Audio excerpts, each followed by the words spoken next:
We come to the last one of the night. Oh. Dune. Dune. This Dune. This is 1984's David Lynch's Dune. Dune. A place beyond your dreams. A movie beyond your imagination. I'm a huge fucking Dune fan. I've read the books now. I just finished reading the first 3 books for my 3rd time through. Cool. The world building and stuff in Dune is just, it's the perfect pitch of sci-fi for me because it's not all super futuristic. There's a lot of this franchise that's very based in a more realistic kind of technology level. I don't know, dude. I don't know what to say. Well, this is what I said. This is the film that's I didn't want to say at the time, but Paul has been waiting a lifetime for. And literally, if you look at it, it almost has been a lifetime. So the original release date of Dune was December 14th, 1984. The remake release date is December 18th, 2020. Total elapsed time, if it goes on schedule, is 36 years, 4 days. It's basically my life. Your lifetime. Yeah. Okay, so I put, how badly do people want to see it? And I gave this one 11 out of 10. Dune is a seminal work of science fiction, a beloved classic to this day. While many fans enjoy Lynch's 1984 adaptation of the film, the movie does have plenty of detractors, such as the one featured here. Such as the detracting piece of shit. Boo.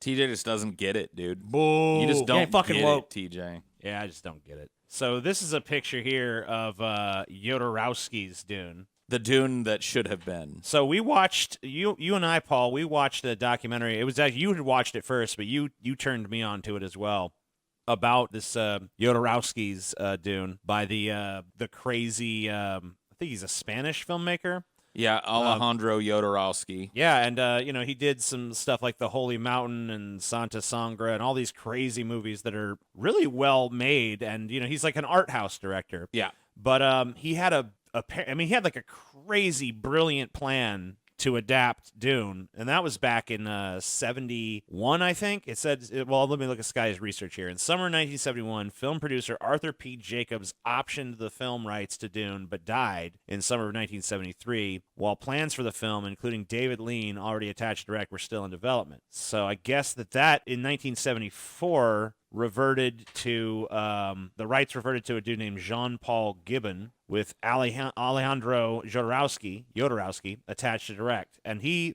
watch the documentary Jodorowsky's Dune, and it's just like, it's basically, it sounds like the best movie that was never made. And yeah. And basically, like, it would have been Star Wars before Star Wars. Well, yeah, he was pioneering a lot of the things that would go on to be used in Star Wars. Totally. He was right on the bleeding edge of that kind of practical effects space style. The opening, the opening of Dune, there was a crazy pan shot that just takes you through the entire cosmos, and he had it all mapped out how he was going to do the special effect. It would have been it would have been basically the greatest special effect that had ever been created if this movie had actually happened. So you talk about the fact they wanted Pink Floyd. Oh my God, the casting was great. Everything was. Yeah, I'll talk about that. Salvador Dali as the Emperor. Yeah, Salvador Dali was going to play the Emperor. Fucking Orson Welles was going to play the fucking Baron Harkonnen, which would have been perfect casting. You couldn't cast it better. Mick Jagger as Fade. Yep. Another great casting. David Carradine as Leto Atreides. Great. I like it. The project ultimately was scrapped for several reasons, largely because funding dried up and the project ballooned to a 10 to 14-hour epic. Whatever. It would have been awesome. So I actually, if you want, we can take a look at the trailer for Jodorowsky's Dune. I recommend this movie to anybody. Official selection La at misión many fue great festivals. tremenda. I wanted to make something sacred, una película que diera las alucinaciones de LSD. Si tomara LSD to change the young mind of all the world. Michel Siduk said to me, I want to make a new picture with you. What do you want to do? I say, Dune. And he said, yes. C'était le plus beau livre de science-fiction, c'est la Bible de la science-fiction, succès d'édition mondiale. I didn't read Dune, but I have a friend who said it was fantastic. You gotta love that. The dude that invested all this time and energy and money into this, like, never read it. I didn't read it, but, friend read it. He said it was good. I mean, look at some of the fucking just drawings they had made. 3,000 drawings. I shoot the picture. Well, he basically discovered H.R. Giger. Yes. H.R. Giger, who went on to provide the whole visual aesthetic for the Alien films. Yeah, true, because that had not been made at this point. He was first kind of discovered and employed on the promotional shots from this movie. And if I see a Giger, I'll call it Movement out. of the camera, dialogue, Designing the spaceships, the clothes, the whole look of his world. the castle. Open the mouth, the spaceship. Yeah, There it you is. go. Yep. That's Right there. So he had this kind of revolutionary idea to, and it even extended to the soundtrack. He wanted to have different bands play different types of music for each house to represent each major house that's in this movie. He also wanted different visual designers completely to take ownership of each one of the major houses in Dune, so that each one had a completely different aesthetic to it. And a completely different sound. Right. Like really drive home the differences. the different, worlds and different feels and vibes of each house that is competing here for this, resource of the spice. I mean, that could have fucking worked out so well because of just like you said, when you have different minds, different perceptions, different visions, that's something that's gonna just naturally occur anyways. I mean, it's a brilliant idea. One of the points that's made in this documentary is that if this movie had happened, it would have totally changed the DNA of what we now consider the Hollywood blockbuster, or it had the potential to. Right. Like, I mean, nobody can say if it, Star Wars obviously wrote that, Star Wars became the template for what the blockbuster is and probably still is to this day, at least to some extent. If this movie had been the thing that caught fire and was embraced in that popular sort of sense, like you might have a very different cinematic landscape today. I think you almost certainly would. Oh, yeah. I mean, there's no denying that at all. It had a profound impact not being made. It could have been the case that they made it and it was no good or whatever, but or it didn't do well. But I mean, just like knowing what I know about it, it's almost impossible for me to believe that. I mean, this film is commonly called the greatest film never made. Right. I mean, in the tongue. His vision was so huge, so beyond what anybody else was doing at that time. Things that George Lucas wasn't even going to try with Star Wars. It's enormous. Another Giger painting. Part of Holler's genius was finding the right people. David Carradine, Mick Jagger. Dali as the Mad Emperor of the Galaxy. Dali said, can I have a burning giraffe? All right, we'll have burning giraffe. All right, we have burning giraffe. Orson Welles there. Orson Welles. Yeah, I say, I don't want to do it. I say, if you do the picture, I will hire the chef of the restaurant and you will eat as here every day. And I say, I do it. Giger nunca había hecho. So he knew exactly how to get fucking Orson Welles to sign on. He's like, I don't want to do that. We'll get the chef of your favorite restaurant to just like live on the set and make you food. He's like, all right, I'll do it. No problem. I say to Giger, Speaking my language. Alejandro completely motivated you. It was wonderful. We will change the world. People did not do this film because they were afraid of his imagination. This is a movie that has its fingerprints all over so many other movies. Blade Runner, William Gibson, Matrix. Giger, he make the monster of Alien. And Hollywood start to use my group. It always leads back to Jodorowsky. Could be fantastic, no? Could have been. Dude, fucking. But it never was. Still living that dream, man. Gotta give it to him. So in late 1976, Italian producer Dino De Laurentiis purchased the rights from Gibbons Consortium. De Laurentiis commissioned Herbert to write a new screenplay in 1978. So he actually gets the author of the fucking Dune to actually write the script. So the script Herbert turned in was about 175 pages long. And that's basically the equivalent of nearly 3 hours of screen time. Right. De Laurentiis then hired director Ridley Scott in 1979, Rudy Woltzer writing the screenplay, and H.R. Giger retained from the Jodorowsky production. So like I said, they were so impressed with him, they're like, hey, let's just fucking hire him on. Right. Scott intended to split the book into 2 movies, which is actually being done currently. He worked on 3 drafts of the script, using the Battle of Algiers as a point of reference, before moving on directing another science fiction film, Blade Runner 1982. As he recalls, the pre-production process was slow, and finishing the project would have been even more time-intensive. And we have a quote from here, but if you actually just watch this clip, TJ, it basically explains it.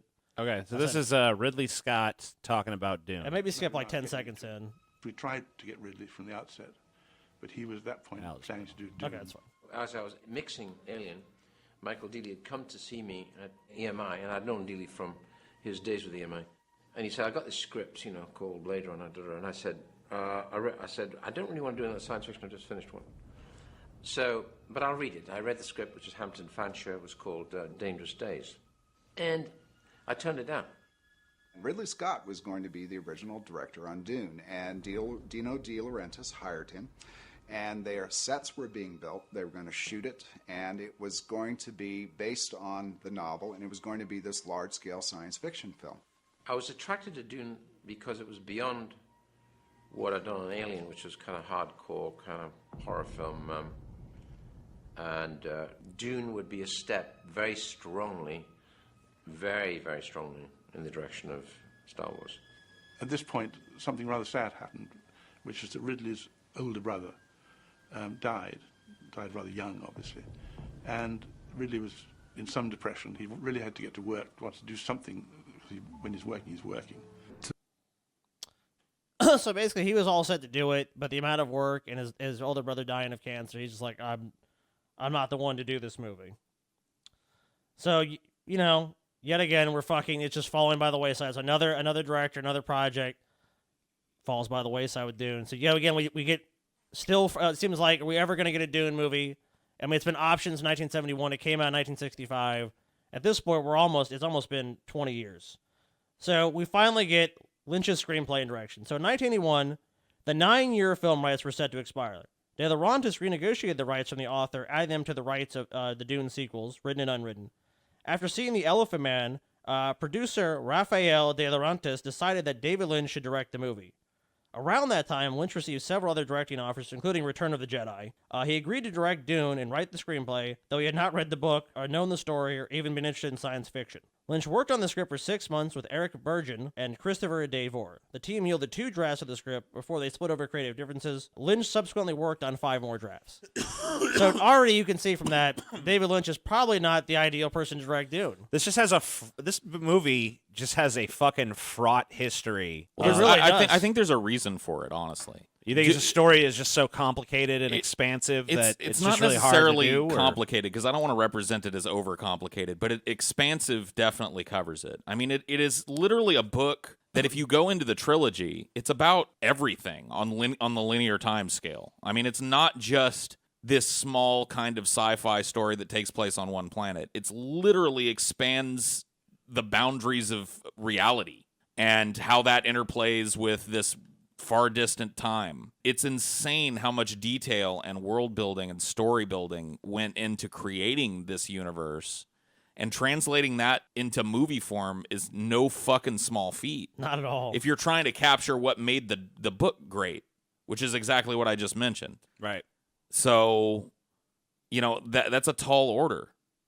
Oh, there's no denying that. So Virginia Madsen, who played Princess Erlon in the movie, kind of a minor role, said in 2016 that she was signed for 3 films, as the producers thought they were going to make Star Wars for grown-ups. And that's a common refrain you hear about Dune. This is going to be Star Wars, but for grown-ups. It really. I've even heard them say that about the new one. One of the things I like about Lynch's Dune is that I know it came out under the umbrella of Star Wars, but I feel like for a big, expansive sci-fi movie that came out post Star Wars, it really wasn't trying very hard to rip off the aesthetic of Star Wars. It has its own look and its own feel that doesn't feel like a total fucking ripoff.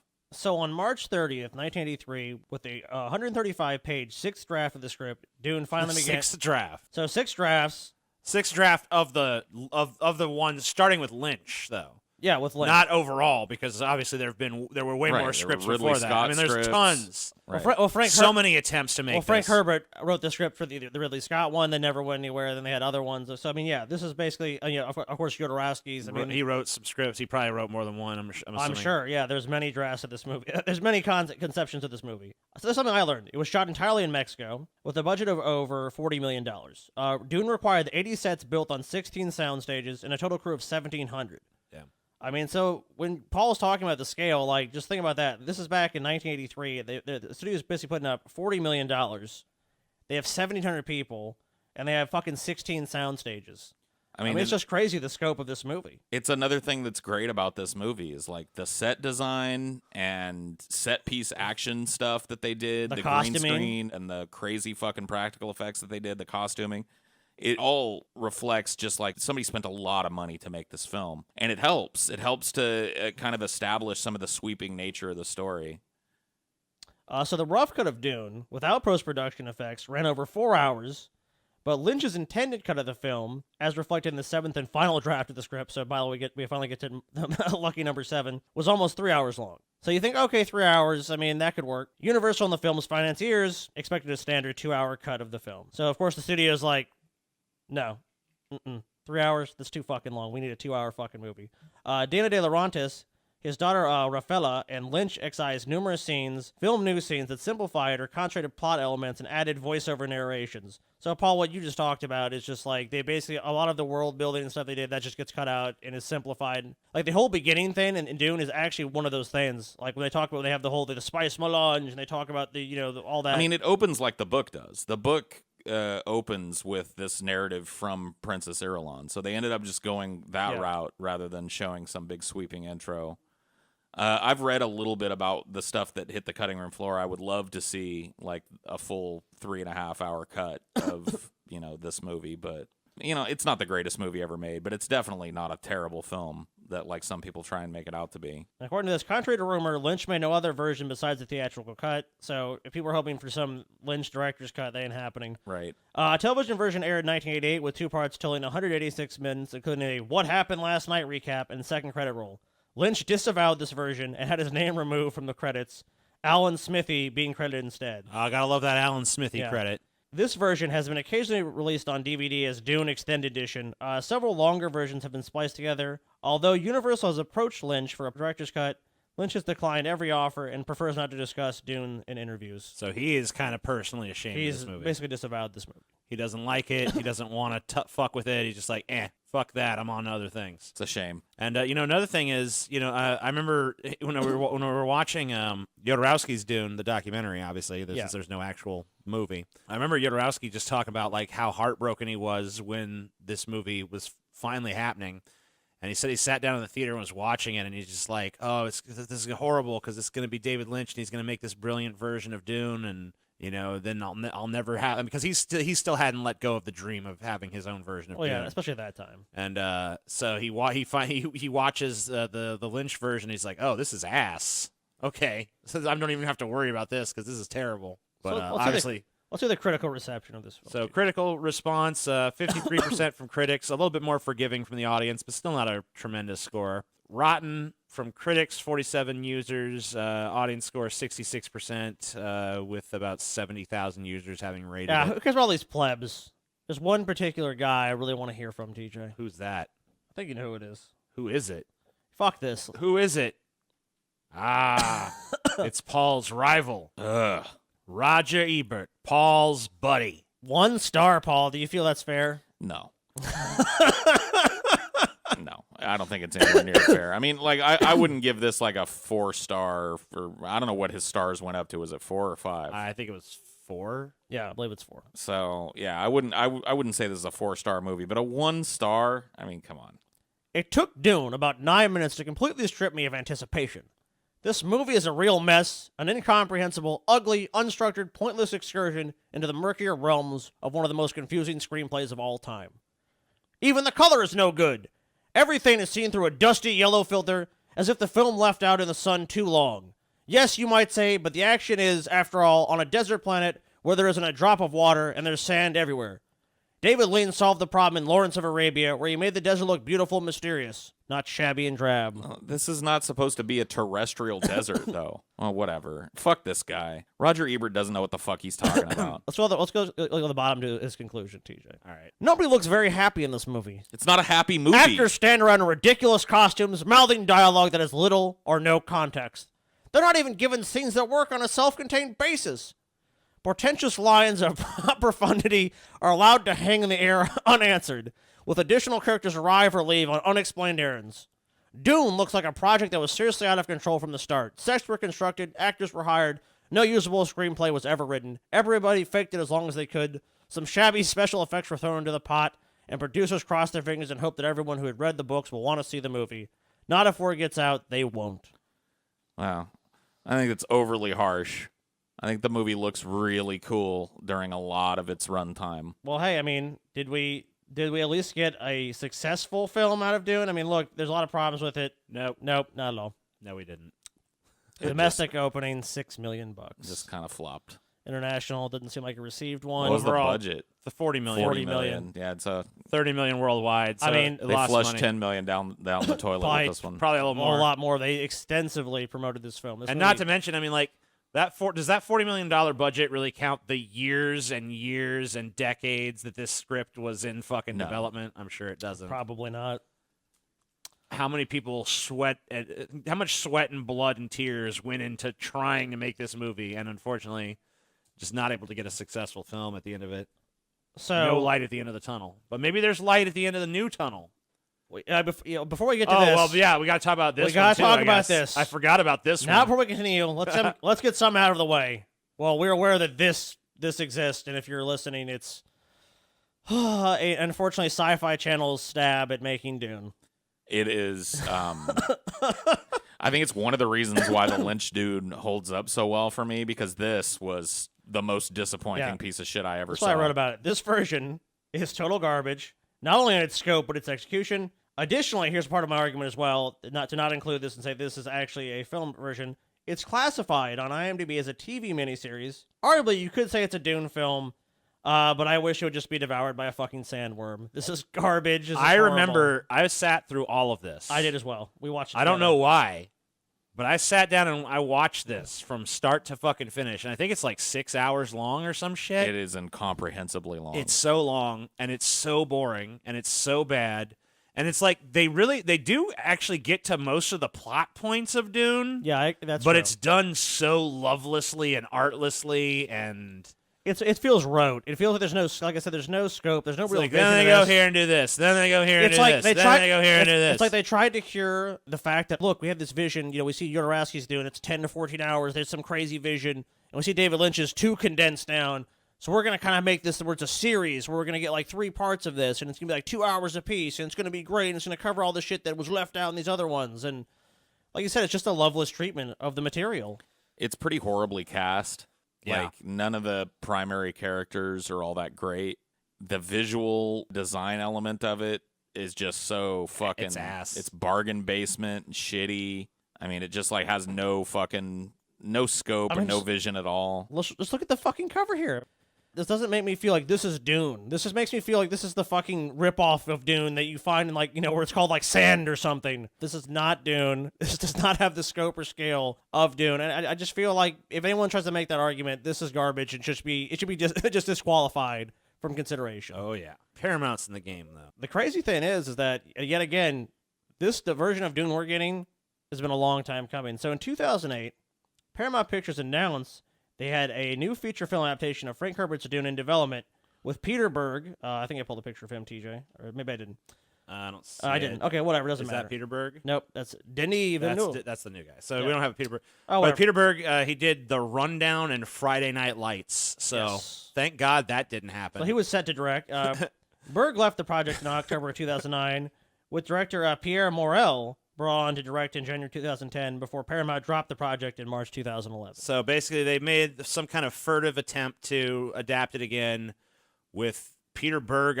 Terrible choice. Yeah, I don't get that choice. I don't know about this Pierre Morel guy. So yet again, dude, Dune fans get cockteased. They're like, Paramount, we're going to make Dune. We're doing it. We're doing it. Nah, Oh, we ain't God, doing we're it. going to do it right. We ain't doing it. No, never mind. So then Legendary enters the game. So Legendary stepped in. They get the rights. On November 21st, 2016, it was announced that Legendary Pictures had acquired the film and TV rights for Dune. In December 2016, Variety reported that director, now you can pull him up, Denis Villeneuve. I don't know how you say his last name. Villeneuve. Oh, just Villeneuve? Okay. Yep. Villeneuve. Was in talks with the studio to direct the film. In September 2016, Villeneuve expressed his interest in the project, saying that, quote, a long-standing dream of mine is to adapt Dune, but it's a long process to get the rights, and I don't think I will succeed. Well, luckily you did. So he was kind of like, he was kind of waxing poetic on it, like, I really want to make this, but how am I going to get the fucking rights? So this is Brian Herbert. So on February 1st, 2017, Brian Herbert, the son of Frank, confirmed that Villeneuve would be directing the project. In March 2018, Villeneuve stated that his goal was to adapt the novel into a 2-part film series. Eric Roth was hired to co-write the screenplay in April with John, how you fucking say his name, Spatz? Spatz. Yeah, what a weird Spates, fucking last name. I don't know. who was the writer on films such as Prometheus and Doctor Strange, was later confirmed to be co-writing the script along with Roth and Villeneuve. So, Paul, if this is going to give you heart, Eric Roth has been nominated 5 times for the Academy Award for Best Adapted Screenplay. He wrote Forrest Gump, or was a writer on Forrest Gump, The Insider, Munich, The Curious Case of Benjamin Button, and A Star Is Born, which that's not great for me. Winning for Forrest Gump. He also wrote the screenplay for the Oscar-nominated film Extremely Loud and Incredibly Close. So, I mean, he's a good screenwriter. So he's a good screenwriter. I mean, Villeneuve has proved for himself a pretty competent director. So Villeneuve said in May 2018 the first draft of the script had been finished. Then he says, most of the main ideas of Star Wars are coming from Dune, so it's going to be a challenge to tackle this. The ambition is to do a Star Wars movie I've never saw. In a way, it's Star Wars for adults. That's something Hollywood's definitely trying to sell. Like, they really like to push that Star Wars for adults. Yeah, that's something I've really heard. Hard. I heard doing research for the Dune part of this. Star Wars for adults, It's y'all. Star Wars. Star Wars for adults, goddammit. So further news, in July 2018, Brian Herbert confirmed the latest draft of the screenplay covered approximately half of the novel Dune. Legendary CEO Joshua Grode confirmed April 2019 that the plan to make a sequel, adding that there's a logical place to stop the first movie before the book is over. We'll have to see. I guess we will. So here is some of the casting we have here. I will tell you this. If this ends up being a big hit, Jason Momoa has a career ahead of him. Jason Momoa has a career already. Man. Well, I just mean like like he takes him to the next level. Because Duncan Idaho is a central figure in the later books. Oh, so for sure. If he, I see what you're saying. He's kind of what ties the whole universe together. He's this guy that just gets endlessly cloned, and so he's always like thousands of years go by, but he's the only kind of person that stays the same. Well, something throughout. I like about this is that the filming began March 18th, 2019 at Origo Film Studios in Budapest, Hungary. And obviously the desert scenes took place in Jordan. So they filmed a lot of the desert in Jordan. Filming was completed in July 2019. So this movie has been shot. Now we're going to take a look at the cast, which we already have for a second. Why do we have so little of it if it's already been, like, I guess there's a lot of post-production work going on. Some of it's probably they just don't want, they want people to kind of like, who's going to play that role? I want to know who they're going to get to play Fade. And I looked for that. I could not find anything about that. So maybe I didn't look at the right spot. Well, it looks like they don't know in this image they've created here either. No, I thought an interesting connection between Star Wars and this was Oscar Isaac plays Poe in the new Star Wars trilogy. So they literally have someone from a Star Wars universe coming in to play Duke Leto Atreides. Obviously, we know Duke Leto doesn't last too long, but Josh Brolin, Batista, Stellan Skarsgård, got a lot of Jason Momoa. We got a lot of fucking big name actors. Now, the guy playing Paul, I'm not really too familiar with him. I'm not either, but like I said, like if this ends up being like a giant movie franchise where they try and cover it all, Paul's, he's dead in the middle of the second book. He's gone. There's no Paul. So the real enduring, there's going to be a new casting for Leto II, and Jason Momoa, if he does well in this, will just hold on to one of the juiciest roles in fucking Hollywood. If this movie is a hit, yeah, I mean, so yeah, like their sister Alia, that's not known. Scroll down, TJ. There's some more people. Mm-hmm. So the Fremen, Javier Bardem. He's playing Stilgar. That's a huge role too, and I think he's a good choice for it. Definitely a good choice. So this one we have not got yet. So the wait, this could even be a longer wait. So I mean, Paul, look, 36 years. Is it the time? Have the stars align? Are you going to finally get the Dune movie? And not only you, that many of the fans of Dune have wanted for so long. I mean, my hopes are pretty fucking high. I got to be honest with you. And you're a pessimist, so that's saying a lot. Yeah, I've got high hopes for this one. I like the director. I like a lot of the casting choices. I think Stellan Skarsgård is a great choice for Baron Harkonnen. He's not huge and fat, but maybe they're doing something with that. Maybe they're putting him in a big fat suit. They're looking into that. So you guys, actually, I was looking to see if there's any new Dune story. This is a breaking story from today. Awesome.